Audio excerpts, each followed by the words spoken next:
Hadirin, di nomor 13 ada kejiwaan itu pernah sering mendengar letusan di atap atau sekitar rumah seperti tikus jatuh dalam langit-langit rumah, padahal nggak ada apa-apa. Seperti ada ledakan, suara ada petasan, padahal nggak ada apa-apa, tengah malam. Itu bisa juga dikategorikan indikasi penyakit gangguan non-medis.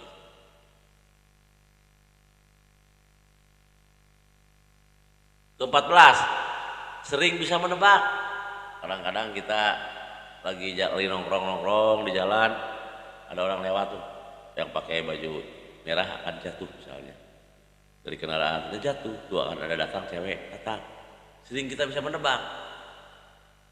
Itu juga termasuk gangguan jin. 15, bisa melihat sesuatu makhluk atau benda yang umumnya tidak terlihat oleh orang lain. Biasanya orang rumah itu satu orang tiba-tiba melihat, ada nenek-nenek rambutnya panjang, ada kakek-kakek sebelah sana, ada anak-anak, padahal orang serumah nggak lihat. Itu juga termasuk penyakit gangguan jin. Ada benda apa gitu di rumah yang aneh-aneh yang tidak ada di rumah, padahal orang serumah tuh nggak tahu, cuma dia sendiri. Berarti dianya yang kena penyakit indikasi gangguan. Jadi ini bukan indigo, karena Allah tidak menciptakan indera keenam, cuma panca indera. Itu dikatakan. Ke-16, merasa selalu ada yang mengikuti. Kalau kita lagi di rumah sendiri, seperti ada yang menemani. Kalau kita lagi jalan, seperti ada di belakang, seperti ada orang yang mengikuti. Itu juga termasuk gangguan jin dan seterusnya. Maaf, di sini ada seperti kita sering bersetubuh dalam mimpi.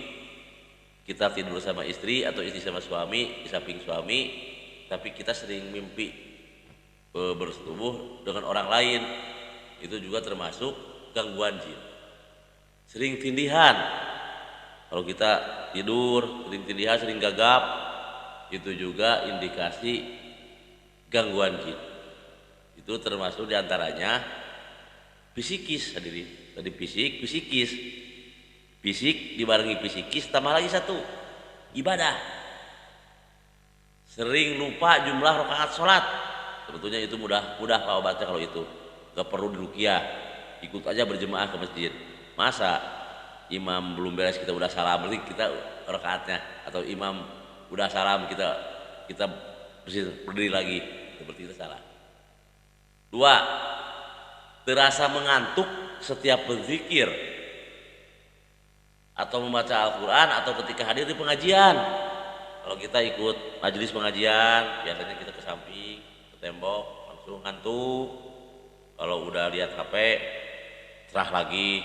Kalau ibu-ibu di kampung lihat film sinetron, cerah lagi, gairah lagi. Tutup lagi Qurannya, masih ngantuk lagi. Itu juga termasuk dalam indikasi gangguan jin. Ketiga, sering sulit bangun subuh, padahal nggak begadang, tidur biasa, tapi sulit bangun subuh. Nah, itu juga termasuk gangguan jin. Padahal subuh itu subhanallah, pahalanya besar sekali. 5, sering batal ketika berwudu. Biasanya habis wudu, keluar dari tempat wudu, biasanya merasa kentut atau merasa ada air seni yang keluar.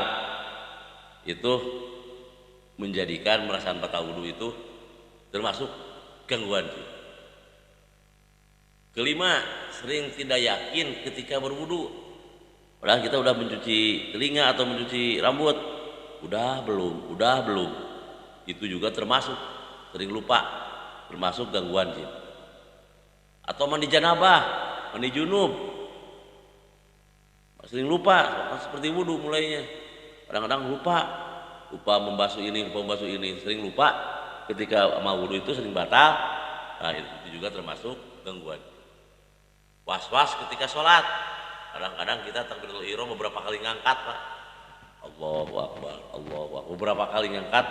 Bagaimana kalau mendingan sholat sendiri daripada sholat, apalagi kita jadi imam, makmum udah pas, imam masih belum beres, itu juga termasuk indikasi penyakit gangguan jin dalam ibadah.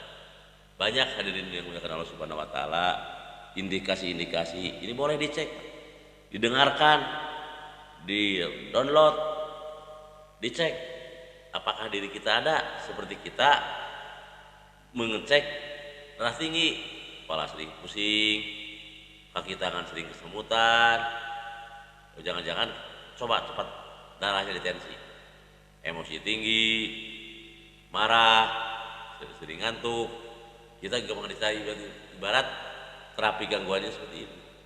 Kalau kita udah rasa, biasanya kita rajin ke masjid, rajin baca Quran, akhir-akhir ini kita agak males, nah, jangan-jangan kita kena gangguan jin. Kalau kita udah tahu ciri-cirinya, insya Allah kita akan selamat.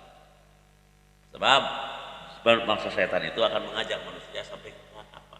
Bukan sampai di sini, tapi sampai ke neraka.